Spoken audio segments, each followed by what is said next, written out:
This is something I have not shared with anyone online or on television or on Zoom or anything. This is a John Carlos Magar.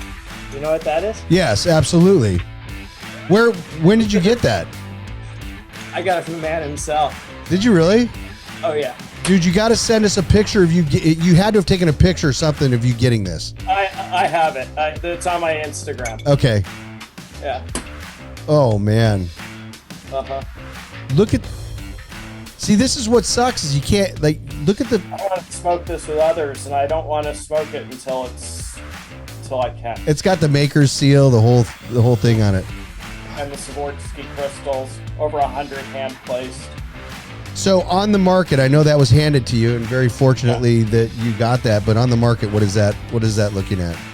10. It's crazy. What is cannabis doing for you? Put some dog tags together, man.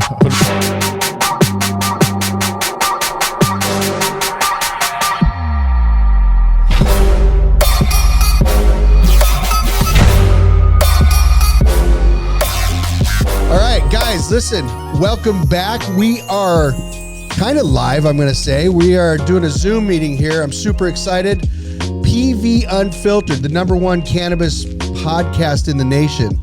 And we are sitting here with, as he wants to make sure I get his name right, although I already have it, it's Warren Bobrow. Warren Bobrow. And he is AKA the Cocktail Whisperer, right? And right. the author of 6 books. Am I still doing well? They're over there. Okay. Some of them are there. So there's all 6, as you can see in the background there.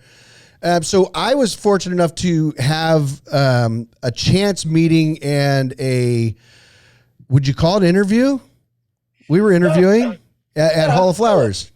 Yeah, sure. And that Hall of Flowers changed my life. Hall of Flowers was, for the last 10 years, I've been going down to New Orleans for Tales of the Cocktail because I worked in the liquor industry as a brand ambassador for a micro-produced craft rum. Right.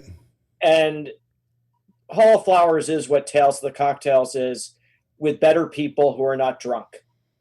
So there's no fighting going on. Everyone loves each other, but there's no fights. Tales, they're fights because it's alcohol, it's booze, it's New Orleans. Right. People kick ass. Oh, yeah. Yeah. So, I mean, it was about me. And once again, I appreciate what you have done, with the interview and whatnot for me. But this is about you.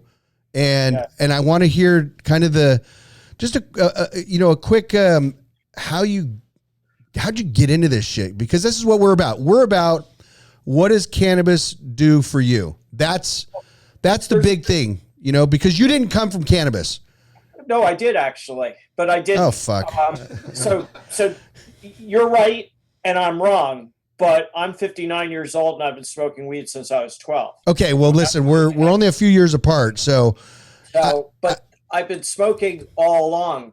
Liquor was something that I got into because it was convenient. I'd been working in liquor stores since I was 14 or 15 years old. So it was something I knew.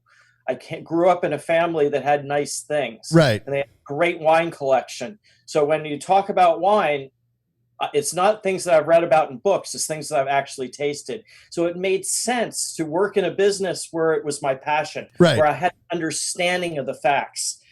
Liquor, unfortunately, or fortunately, from in my case, was a means to an end. I was 55 pounds heavier than I am right now. I feel greater than I felt in my entire life. I haven't had a distilled liquor drink in almost 2 years. And that's why we were talking earlier. I said you're built for video, for camera, for live shit, not just radio, right?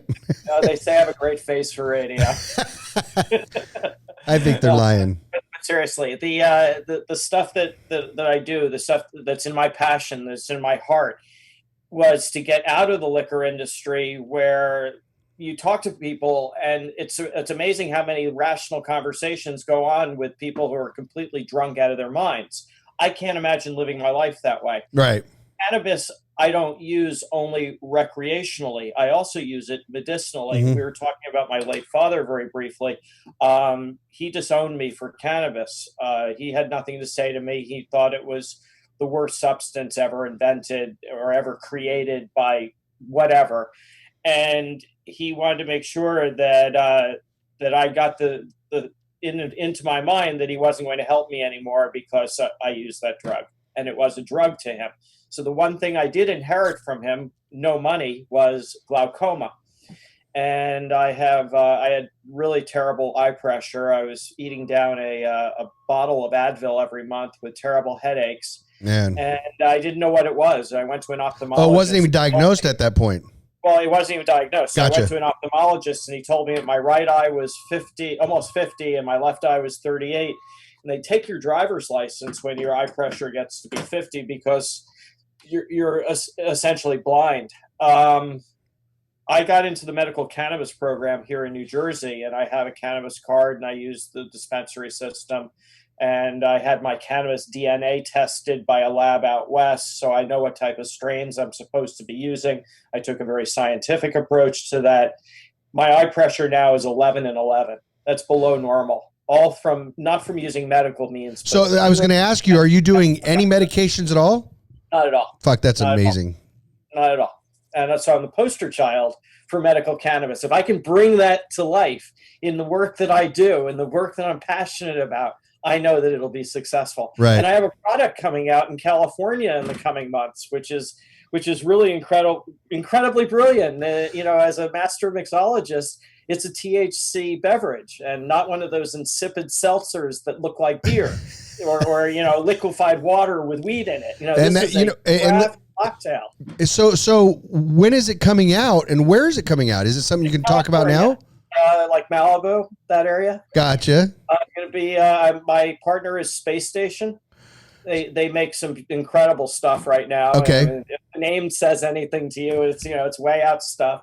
Nanotechnology, live resin in a beautifully crafted cocktail, no alcohol, but it's a cocktail without alcohol. Exactly. And it's something you want to drink. It doesn't have to have alcohol in it to be a cocktail. That's just that's the unforced the side that we take is that if it says cocktail, it has to have alcohol. Guess what? Well, you're proving that transition is now. Right. That now we are looking towards what we have in the cannabis space. We can now have these crafted cocktails. Oh no, of course, but who else is working out there who's a mixologist? They only have marketeers doing there's that. Not a lot of there's not a lot out here, man. In the where the worm and the mezcal, it never existed. It's true. That was someone's cosmic joke. The worm and the mezcal, and tell a big story about it. Never existed. The other thing, dark rum. Let's talk about dark rum for a second. Let's go. Which is the oldest rum, the light rum or the dark rum? Well, I'll tell you, it's not the dark rum. Well, I mean, so you've got books written. You're moving along. Now you're going to launch some shit here in California, and you're all the way over on the East Coast. Unfortunately, unfortunately, I mean, I can visit. Right now, I'm scared to visit, but I can visit. Well, I mean, there's nothing wrong with that side of it. But what is the reason that you're not here other than what we're talking about? I mean, because someone like yourself, I mean, launching and whatnot in the mecca of what's happening. I mean, not that New York doesn't have a platform, but no, it doesn't. It doesn't, and that's why the company it's housed in Marina Del Rey, in Los Angeles. Gotcha. And my partners are West Coast people, and they're involved in the cannabis industry, and they choose to remain nameless because they like my personality, not theirs. I mean, they have great personalities of their own, but they're doing other things, and they don't need me. I have something that they don't have, and they can't really do it without me. I picked all the ingredients. I did all the formulations myself. I didn't do the food science. That's something pretty complicated. Yeah, you get into that. That's a specialty. I don't have the education for that, but I do. I am a flavorist, so I know the recipes come out of my book, Cannabis Cocktails, Mocktails, and Tonics. So if you want to know the stuff that I'm working on, this is pretty much a good indication of what I'm trying to do. Shit, that's hardcover too. Yeah, it's really nice, and it's kind of trippy, Oh yeah. So, I a question for you, and Janet she's over here, and she keeps like almost like a cheerleader back here. She's got this question, and they flash these at me like, oh, she's here. So rather than have her jump in here, the question that she has is on your cocktails or your mocktails or do you do pairings? Like, do you go through and yeah? Yes. Well, there's two different types of pairings I do. I pair strains and effects. Okay. Craft spirits. I don't use any of like the big name brands. I try to run away from things that have caramel coloring or extra sugar added, because when you use any sort of heating, it's going to change the complexity of those spirits. So I try to stick to things that are craft in production. So I use craft spirits and I use craft cannabis as best as possible, organic, biodynamic when available, and handcrafted stuff. I like doing it the old-fashioned way. I'm a trained saucier, so I'm going to teach you to roast bones before you open up a can. That's where I'm at. So the other side of her question is do you do food pairings? Yes, absolutely. And here's a classic drink right here, which goes beautifully with food. It's the Vietnamese iced coffee with THC infused condensed milk.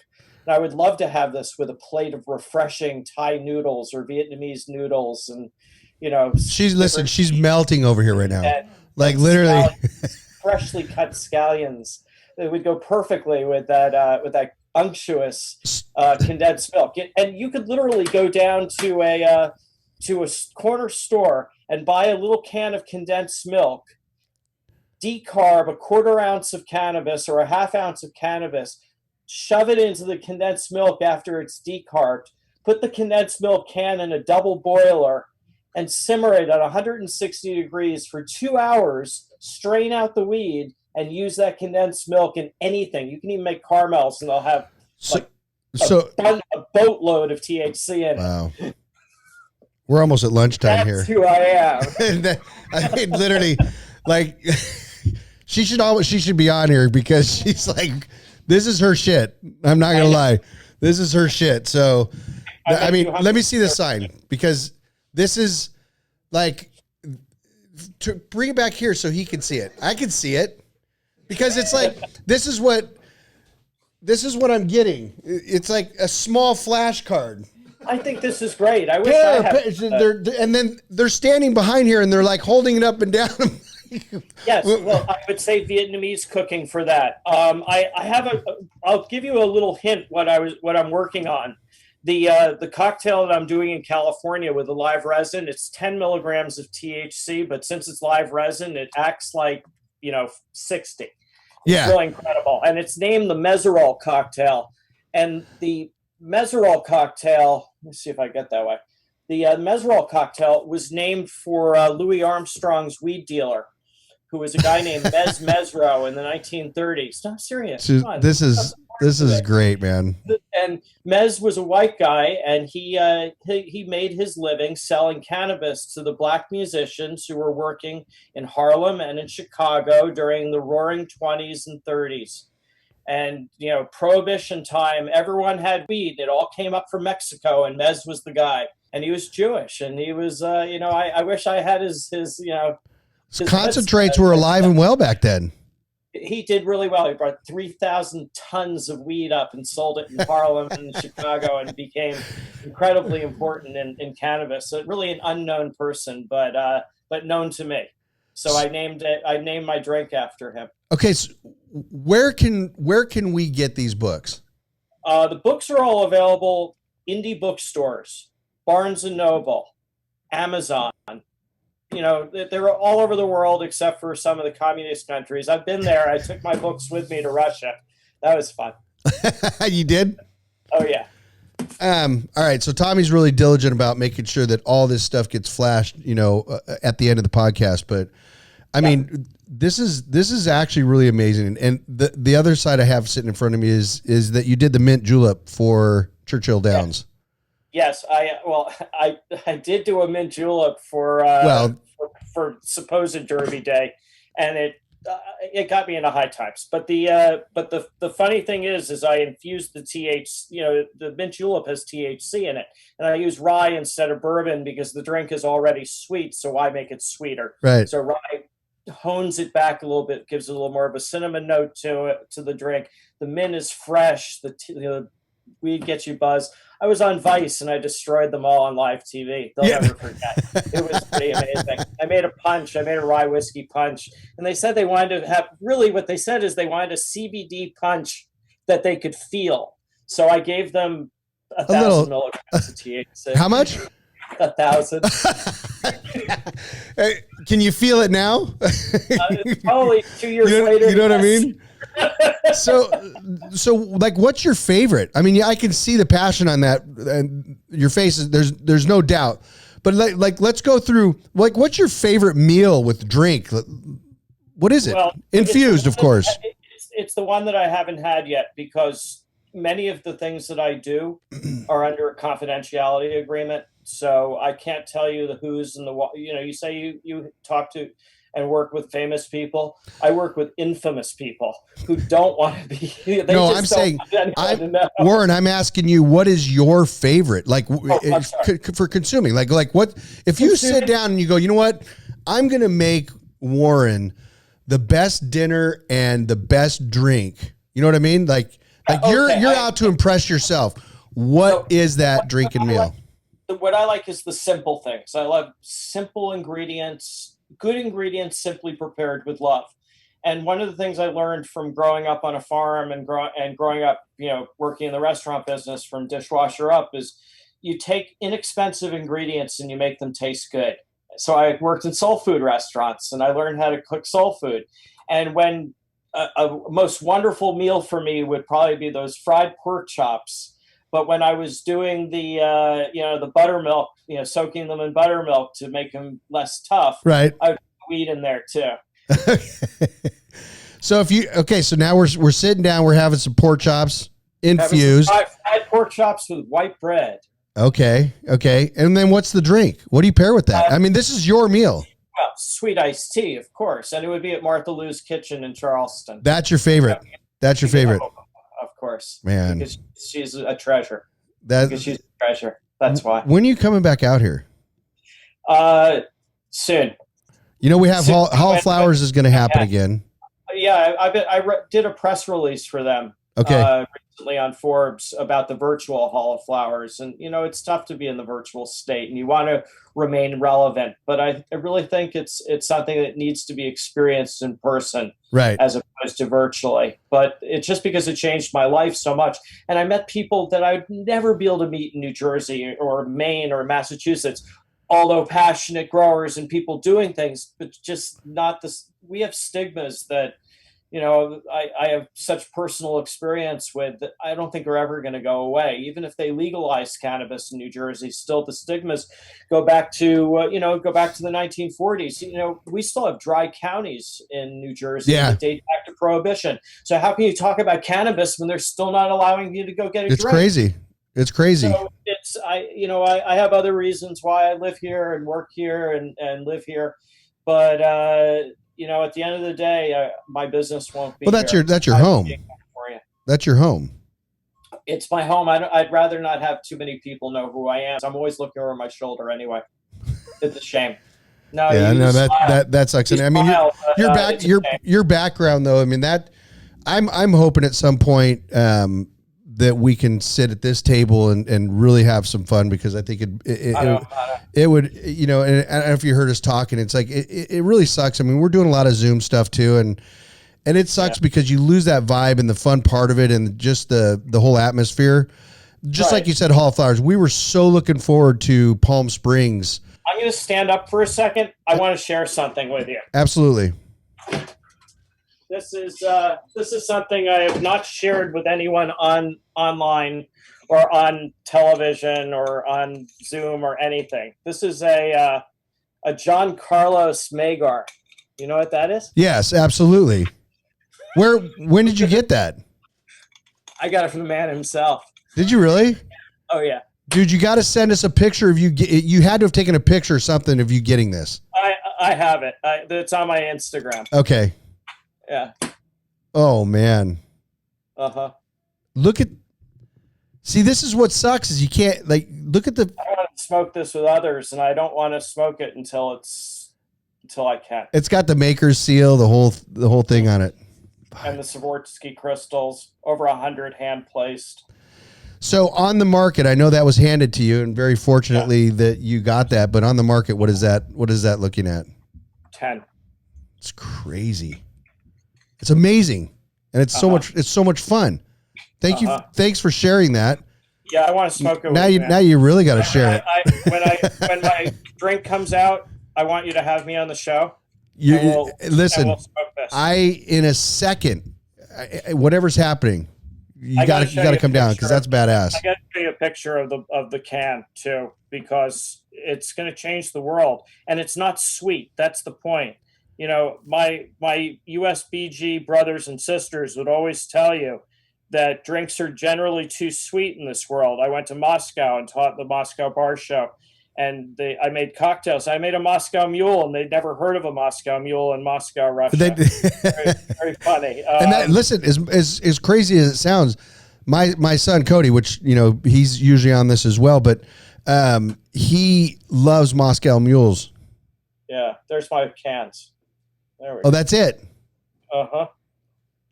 It's tough to see, but it's and this is so really modern looking. So you're launching in a couple months? I'm launching either late. They still haven't gotten the pricing right yet, but we're thinking of at least the beginning of August. Beginning of August. Listen, I mean, if there's anything, we have huge distribution. I own nothing. I don't want anything to do with the money side of the distribution, just to be able to somehow help you in that process. Let me know if we can. I mean, I don't want a dime. I don't want a dime. I just want to be able to say that I. You know what we're talking about? We're talking about changing the world one sip at a time. One sip at a time. Just allow me to carry a pitcher around. You know what I mean? And just say that somehow or another I can get. I would love to help you. And it's all about this little gnome. This little gnome. Yeah. The drink is named after my gnome named Klaus. So Klaus is a 1800s German drinking gnome, and the recipes all emanate from that period of time in stomach healing, America, when the early apothecary took place. It was about 1850. Everyone had dysentery. They didn't have refrigerators. Hurt all the time. Everything was rotten. Yeah, everything was rotten, and they died early. So so little gnomes like this would invent cool little potions that you could take and drink and get stoned on, and it keeps me young. So it's funny because we're talking, and you're talking about a person that has made himself. You know what I mean? And fortunately, we're in the same boat. I mean, it's myself and my son. Didn't come from money background, and we've been busting our ass for 9-10 years, in the cannabis space through raids and everything else that goes on there. And not to get too far into that background, but you come from a family of wealth, and but it's not my fault. What's that? Please don't blame me. No. But what I'm getting at is the fact that that look at what you've done for yourself. Well, yeah, in this space. But you got to understand that what they gave me were tools that many people didn't have, and they gave me the lessons that many people have. They totally ignored me. So the idea was to make something out of nothing. My best friends were horses.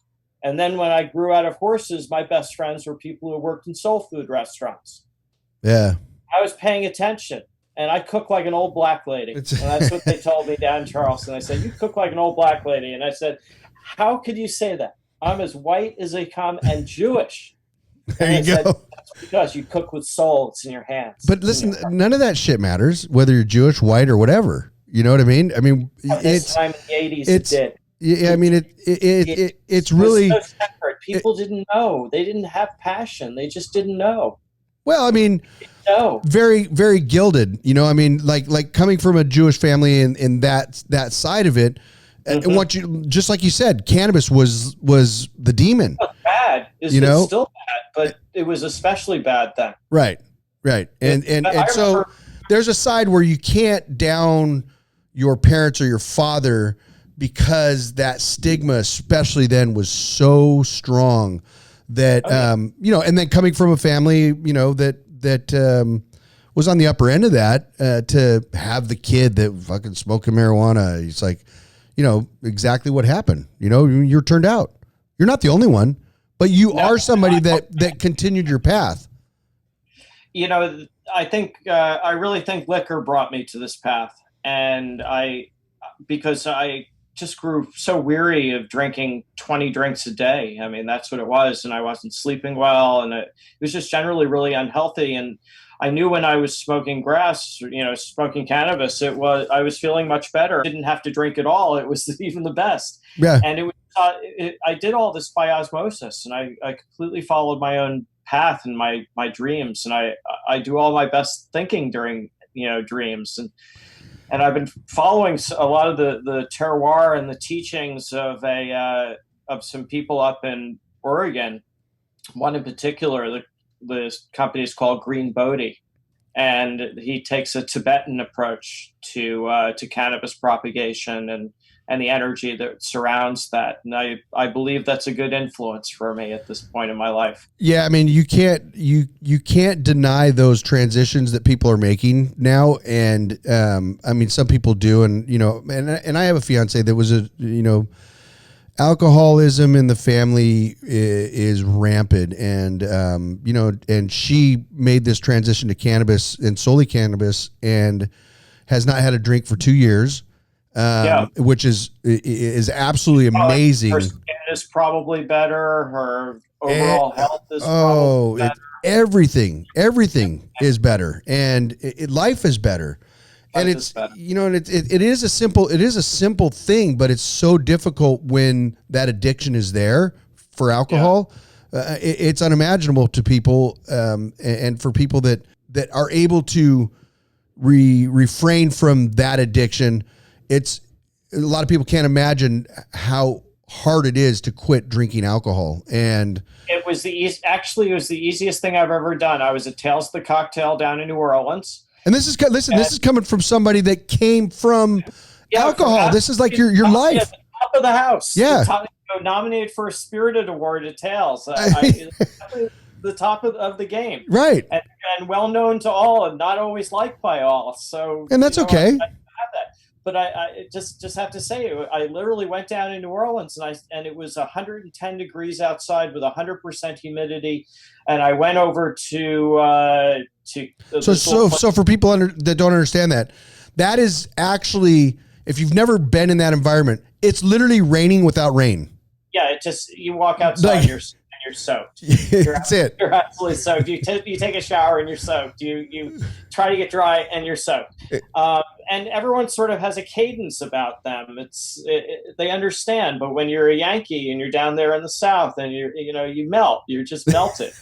And I literally, I went over to Cane and Table, and I was sitting outside in the garden because the air conditioning wasn't working in the main part of the bar, and it was hotter out there. And someone ordered me a daiquiri, and I said, boy, this is the perfect drink for the perfect day. And I went to sip it, and that was the last drink of rum that I've had since. Was it really? It ended it right there. What happened? I didn't even feel like drinking it.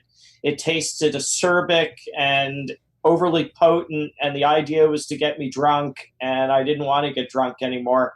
I didn't want that feeling in my life anymore. In fact, it's been a long time since I've really gotten stoned, because I use cannabis for medicinal purposes, right? And using it all the time, and I have many different strains. So it does what it's supposed to do. And it's just more natural. And I mean, natural, not just in the plant itself, but just in the being of who you are. It's just me. Yeah. Yeah. It's just, anyone who knows me well will know that this is the authentic me, and not one that's augmented by whiskey or rum or gin or, God forbid, vodka. No, yeah, I mean, and that's what's cool about this is because, what we're doing, on our end is to get people like yourself known for what cannabis is doing for you. And yeah, and that's the thing. And we haven't had any negatives at all. I mean, I think 2 years ago we would have if we were doing this, but we welcome anybody and everybody. But it's always amazing to see transitions like this made, especially, and this is amazing because you're talking about, like I said, like you said, you're talking about somebody that's in the upper echelon of alcohol in itself that's talking about how, listen, you're not talking down about alcohol. No, in so many ways.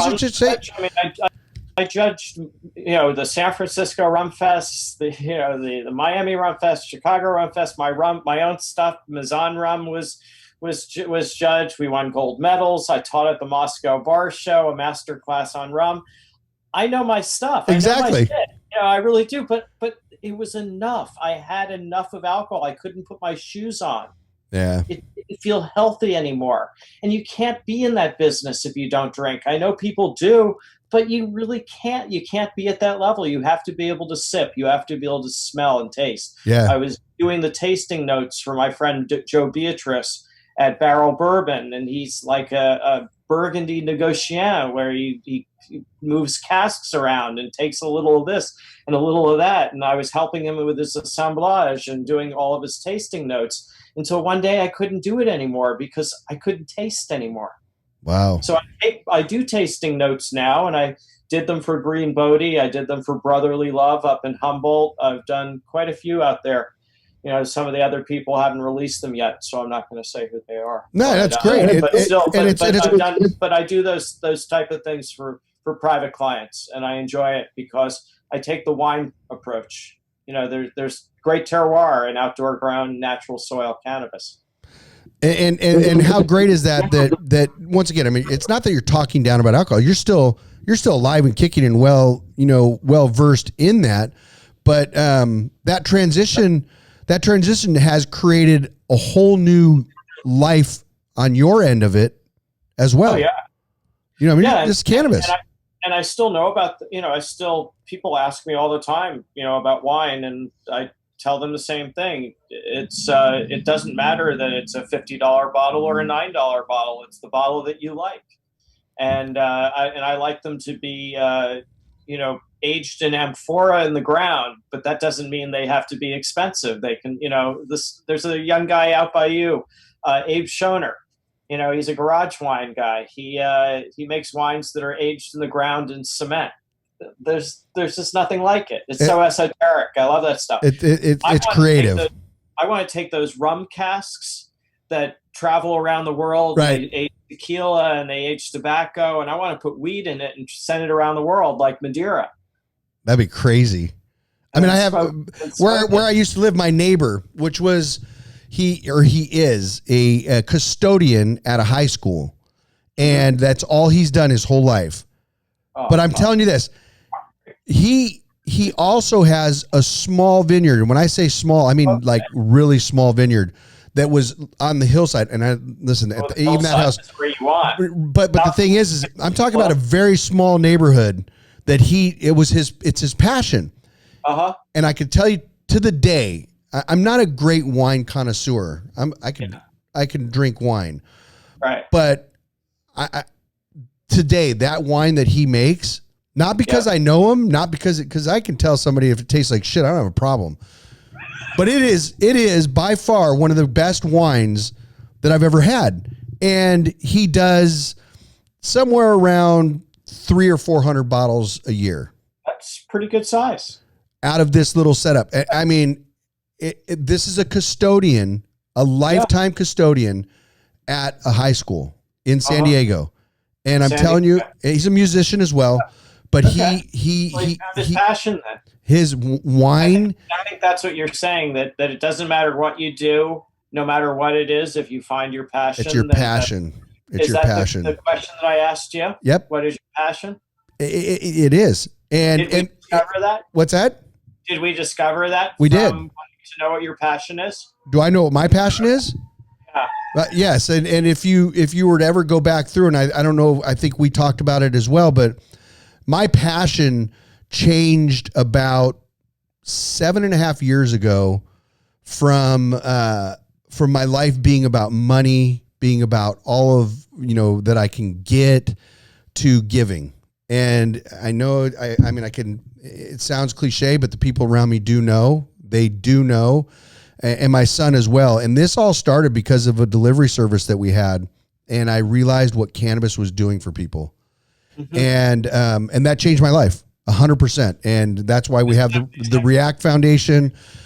We huge give back program. And that's why we partner with HVGC and the military and the vets side of it. There's so many things there. So we're really fortunate that we have this platform or position that we can, it all looks great, sounds great. We got a cool podcast room and shit like that. But if you were to filter this through all 200 and something employees that we have in 3 states, they will tell you that our problem is we give. I mean, it's like we just did a 20,000 giveaway. We just did a $20,000 giveaway a few weeks ago. That was on a podcast as well. And that's the only one that we've really done on that level as far as like being out there. And we did that for our social media side of it. But, and my son, and my daughter in Michigan and my other son, it's really been fortunate because, having my family involved in this and especially my kids, which are 29, 26 now, and 22, on that end of the business that we have, to see these kids be so selfless in this and following in the footsteps of not being all about fucking money and whatnot, and enjoy the give back side of this, that will carry me through the rest of my life, because I'm telling you, unless you, and I know you have, and you're part of that, this industry, it will eat you alive.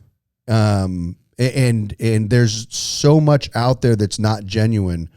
And any industry will eat you alive. I've had 7 failures. I can tell you, the pasta business would eat you alive. The chef business would eat you alive. The banking business. Oh yeah, business would eat you alive.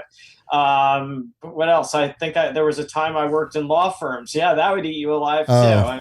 That eats us alive right now. Yeah, there's all sorts of things that are out there. So I think it really, what it does is it allows you to decide which thing is going to eat you alive and which thing you're going to eat yourself. And that's why I have a pig tattooed to my shoulder, because because a pig will eat anything in the world to survive. Yeah. And do it with a smile on his face. And that's the truth. I mean, people, once again, I mean, don't get me wrong. We all like to have, some nice things and hobbies and whatever, whatever's in there. But sometimes I don't like the feeling that I get from it, because it's so dangerous and it's hard to explain to people. But when you change people's lives, whether it's, just crazy stuff like we did this giveaway, we got up, we literally we had no idea what we were doing. We just knew that we were giving out $20,000 in cash and helping people with groceries and helping people with rent and all this stuff that we did.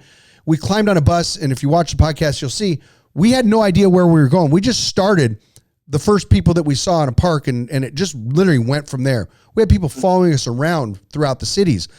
But and out of that, we had a young couple that he was out of work, and we did a giveaway to him. They followed us for, I think it was like 30, 40 miles. And people were like, hey, we had a car with us behind our bus. And they were like, these guys have been following us for this, for the last 45 minutes. And so we went back, and you'll see it in the podcast. And now the guy works for us because he was out of work.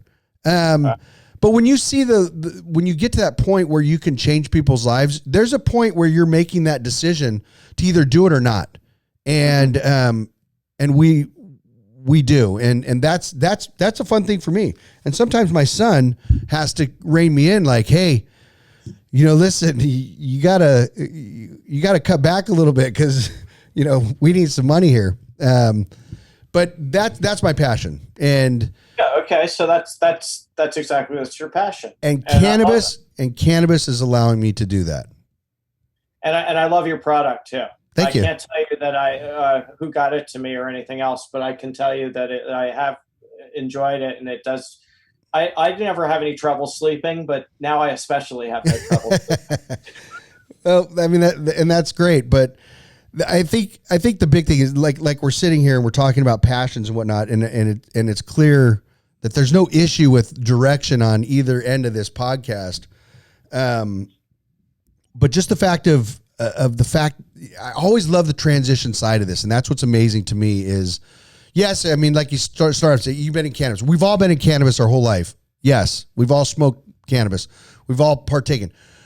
But the bigger part of this is that your direction in life changed into cannabis as your business and as your life is, what you're doing.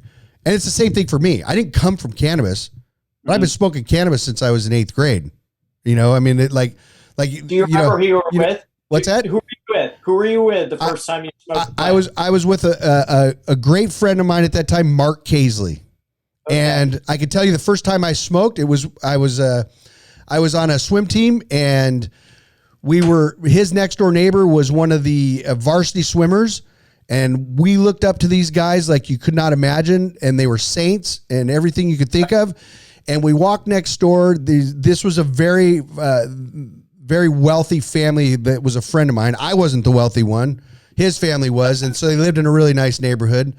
But we went next door and they were having a party. And so here we were, 8th grade. They had girls over and they were smoking weed. And I remember the first hit that I took, and I thought I was going to die. That was my first.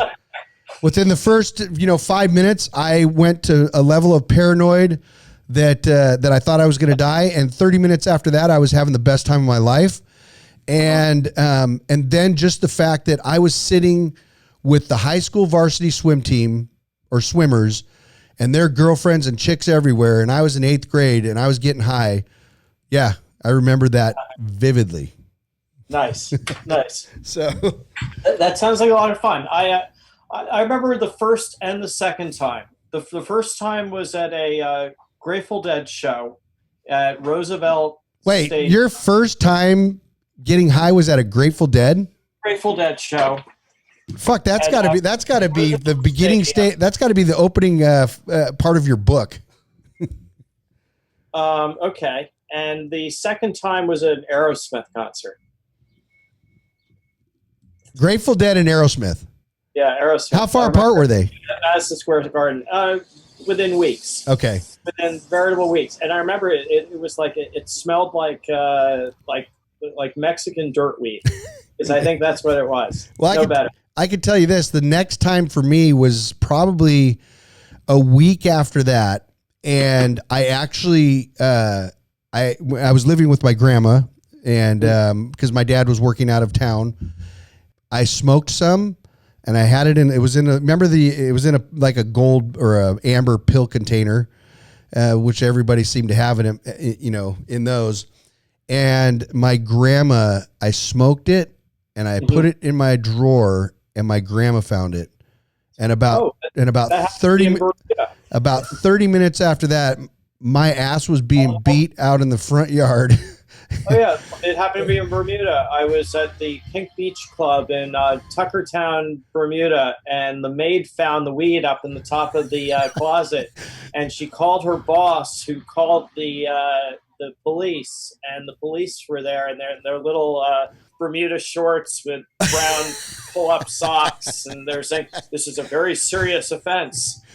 Oh, well, unfortunately, I got my ass beat by my grandma, and it was my next door neighbor that I got the weed from, or across the street. And I'm telling you, so my initial friends were in a very nice neighborhood in Michigan. I was in very like living in a cottage with my grandma. But you grew up in Michigan. Isn't it I was amazing born in Detroit. now, I was born in Detroit, and then I grew up I was mixed between California, but in Michigan. My whole family's in Michigan and still are up in Ludington. that area it's now legal to sell cannabis, recreational cannabis in Michigan. Yeah. I mean, that's such a conservative, blue collar, red voting state, and they've gone completely legitimate. And New Jersey, which is certainly more much less conservative, much less old school, it's still illegal. Listen, there's no method to this madness. Nobody can figure it out. Nobody can figure this out. And people who desperately need to use cannabis from a medical standpoint are not able to get into the program here because it's completely oversold.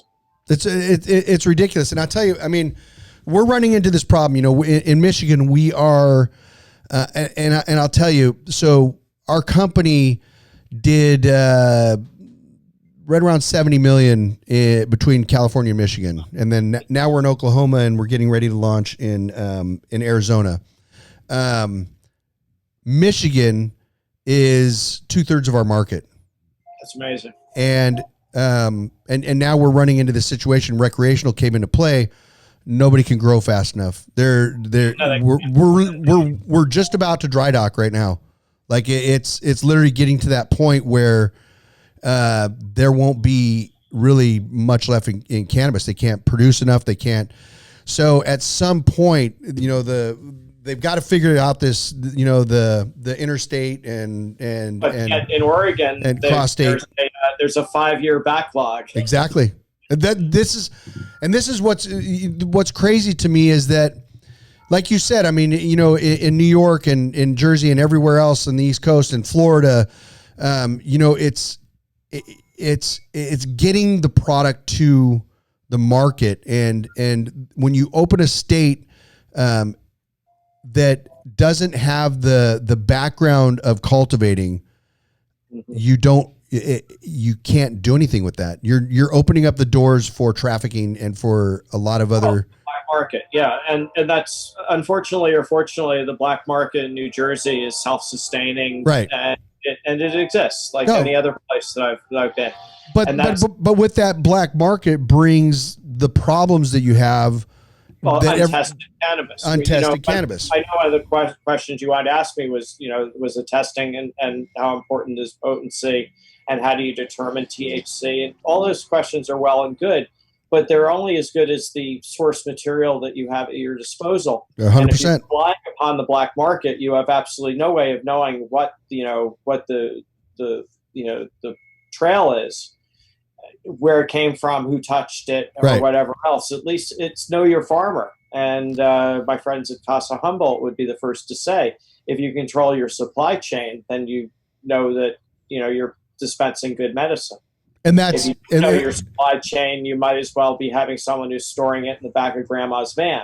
You might as well start bringing the shit back up in diesel trucks, from Mexico, and just let the shit go again. I mean, but we're so far ahead of this, and that's where we need to remain, and that's the diligent side of making sure that we are eliminating the black market as much as possible. And in some states, it's rampant, and it's getting worse in the ways of what's being done in cultivating, and what's going into this. Is, I mean, we've been testing since the day that we started cultivating 9 years ago. We always wanted to know what was in, what our levels of potency were, where everything was at. So we've always been testing. And when we went into the store level, we've always tested flower. We were one of the first ones in that era of testing where people were like, oh my God, this is testing at 17%. 17% at one point was huge.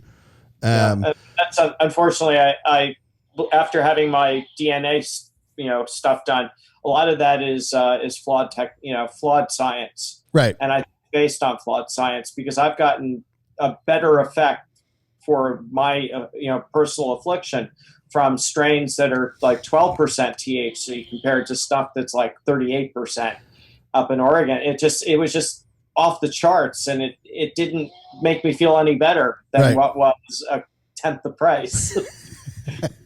Yeah, and I think we're getting to a point where it's somewhat stable in some ways, and we need to continue that process. And listen, I came from the black market. Everybody in this industry came from the black market, and no, except for the corporate guys who don't smoke. And that's the truth too. And God bless them.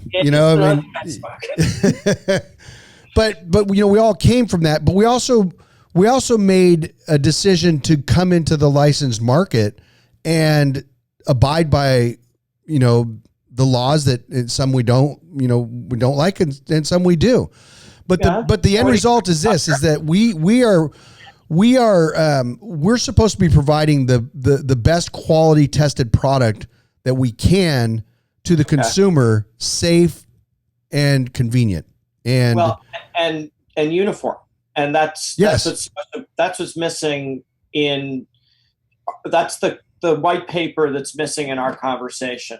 And I worked for 3 years at 2.5 years at MetLife. And I'll tell you, it's all about uniformity, and it's all about actuaries, and every year has a plan. And if you have 1 year that tests 14, the next year tests 38, and the next year tests 22, everyone their heads boggled. Right. It's not uniform.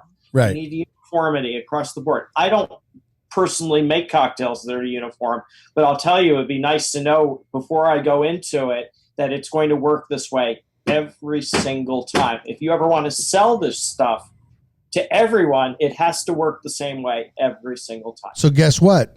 In a couple months or in August, it's uniform. It's uniform. It's uniform. And why is that? And it's as much as you don't want, or we don't want to, it's because of the state guidelines that are now put in front of us, whether we're here, in any licensed state. And I disagree with a ton of them, but I agree with a lot of them. And that's what we're talking about, is the biggest thing that's coming out, as always, is dosing. If you want to go that direction, that's uniform. That's being consistent. And when somebody grabs your drink anywhere in California, they know that drink is the same as it was as they were sitting on the beach in Santa Monica, as they are, sitting on the beach in San Diego or wherever they're drinking that drink. 3 years ago, you would not get that. No, right. You could get a Korova Black Bar with 500 milligrams. We're going to black bars. Yeah. You know I'm a local if I know about that. Exactly. I sat next to somebody at a meeting in the San Diego courthouse that consumed a whole bar while we were sitting there, went out for a break and came back in. And he was like, Callie, and just like never even remembered anything that happened in that meeting. And it was a big meeting, trust me. Well, that would be me normally. That was a Korova, a black bar. Black bar. But I mean, dosing is a big thing. Like I said, my fiance, she transitioned into cannabis, and I really understood. I'm not an edible fan. I'm not either. But I wrote my book for a different reason. What's that? I wrote my book for a different reason. You didn't ask me this question. I have to tell you why I wrote the book. Well, let's go. Because drinking a cannabis cocktail is not going to get you arrested, but smoking a joint is. And I know very intimately about this because I smoked a joint in New York City and got taken out. And I will tell you that if I was drinking a cannabis cocktail, the policeman would have walked by me and not said a word, because how would he know what was in there? Exactly. And that's why I wrote the book.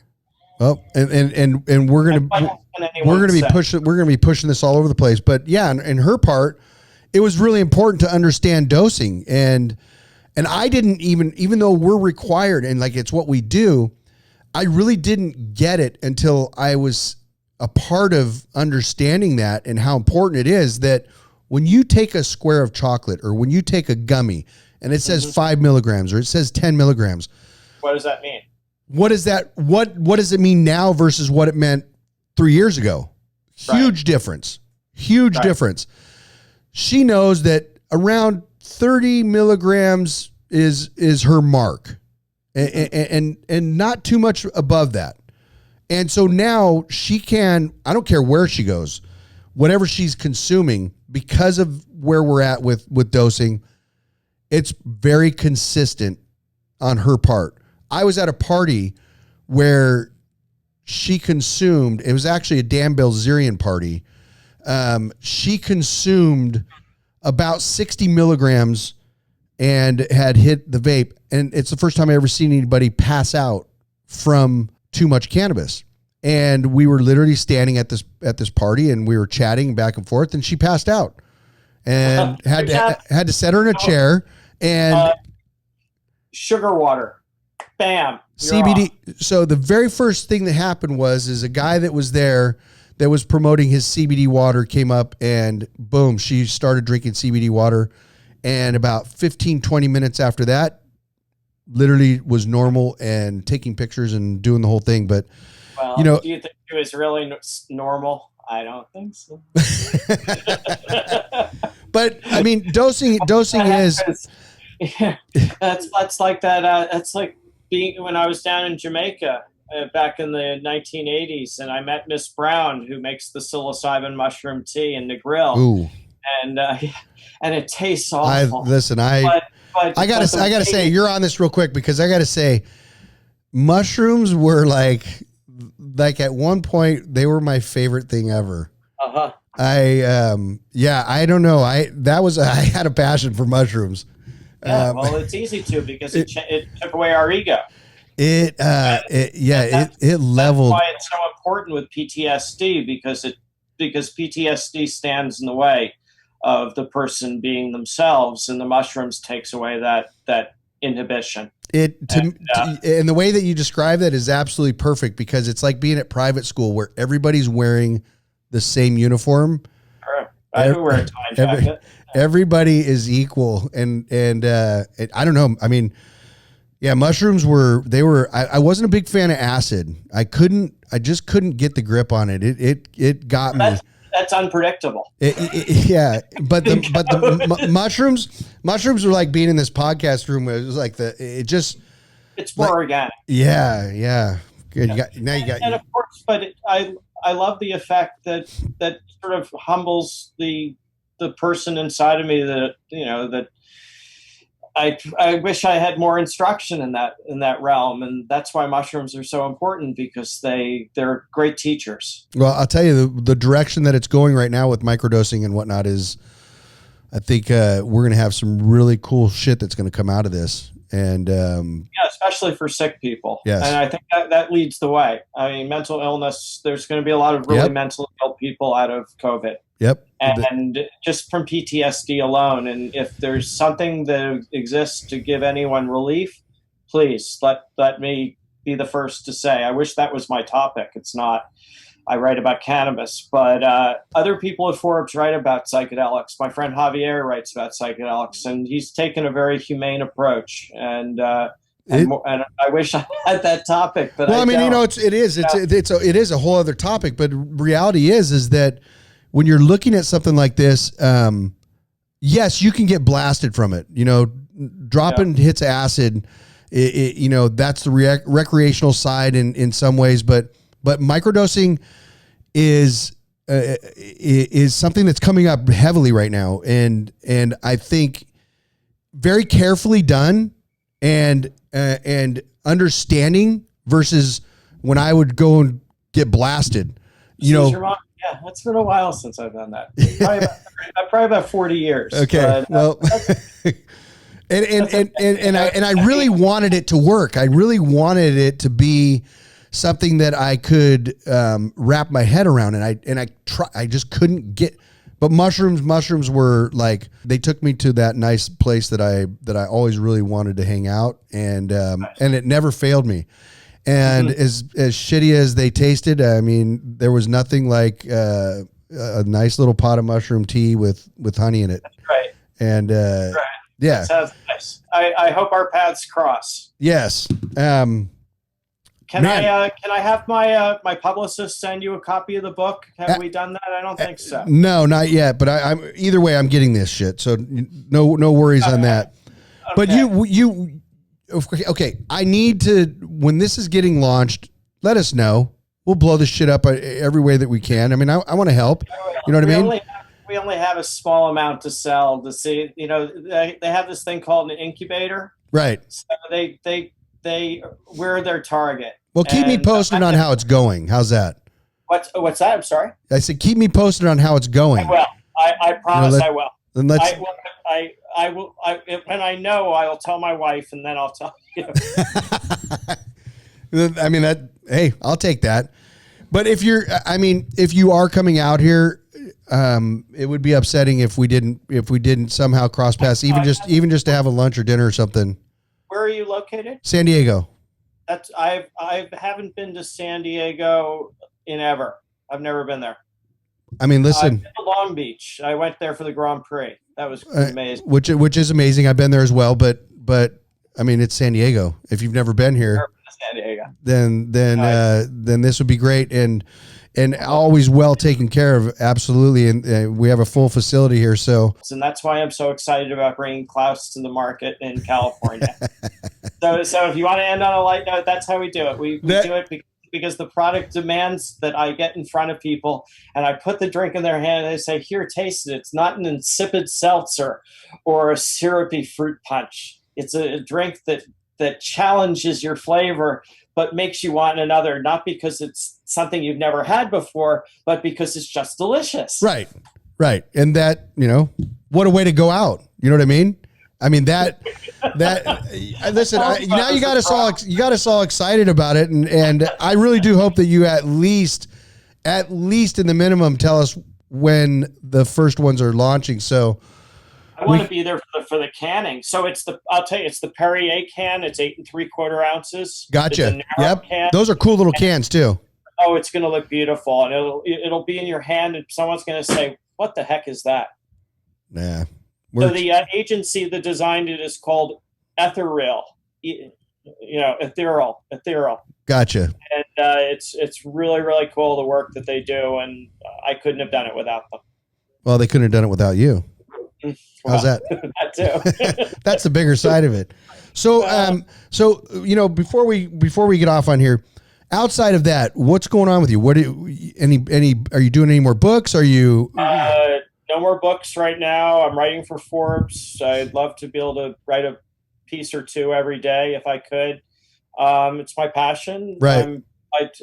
My writing teacher, Alan Richmond, said, if you're writing, you should write 1,000 words a day. If you feel like writing or not, just write. And so if I can put things up and make people famous by putting an article in Forbes, it makes me feel good. That's cool. Plus, always, any place I go, if I call someone up, there will at least be a joint there for me. So Jerry, there. And, 20 years ago, did you ever think that you'd be writing for Forbes and smoking a joint and just fucking having a great day? It's really funny that you say that, because when my grandfather was alive and I grew up on a farm and it was his farm, Malcolm Forbes's balloons would sometimes wander their way when they were wandering east instead of wandering west.